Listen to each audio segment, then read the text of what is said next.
With its rural villages and exciting regeneration, Hartlepool Borough Council has ambitions to continue developing the housing market to provide a range of high-quality, affordable homes for their residents in several locations across the borough. We went to have a look.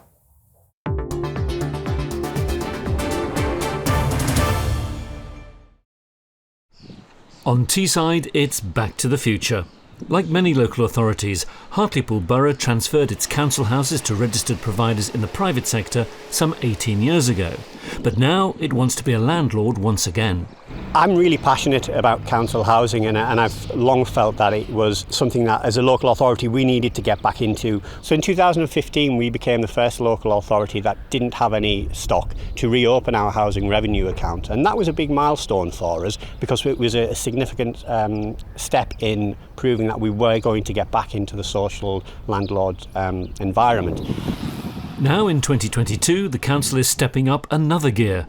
Having bought up older empty properties piecemeal, in the rural village of Greetham, they're now building a new street from scratch. So this site until recently was just an empty piece of grass that was often just filled with dogfowl and wasn't loved very much, to be perfectly honest. What's significant about this street is that it's the first purpose-built street of new council-owned homes in over 30 years.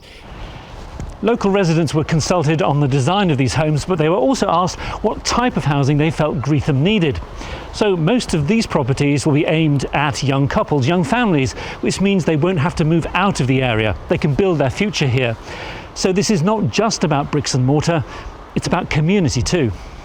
But the council is also keen to reinvigorate town centres like this one in Hartlepool. This old depot and surrounding plots will soon have 48 new homes. It's a huge deal. We're growing as a town, we're regenerating, we've got a lot of investment coming into the town, but it's really important that we still provide social housing, affordable housing for the residents of Hartlepool, and not everyone can afford a nice 5-bedroom detached. Government grants are available to regenerate brownfield sites, but the council still needed to raise extra cash to turn ambition into reality. What we also do is we borrow, so it's called Prudential Borrowing Programme. So we put the business case together and we know that the rent we're going to get through over the years will actually pay back the loans to make that happen.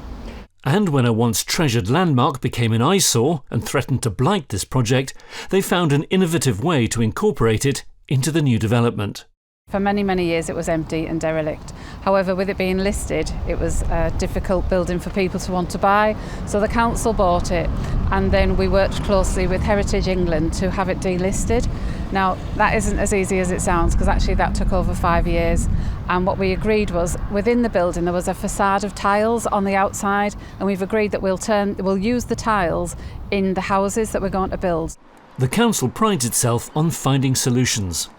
Across town, an award-winning redevelopment of what were some poky old Victorian terraces, which the council originally thought had no future.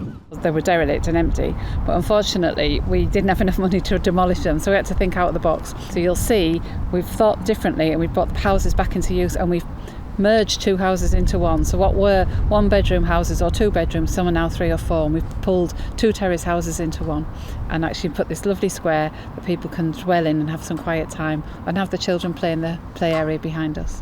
Whether it's working with developers, as in this scheme, or building from scratch like in Greetham, there's a passion here to ensure the council is once more providing an affordable roof over people's heads. And that's exactly what I wanted us to be doing again as a council, and that's what I hope we are now providing and we will continue to provide in the future.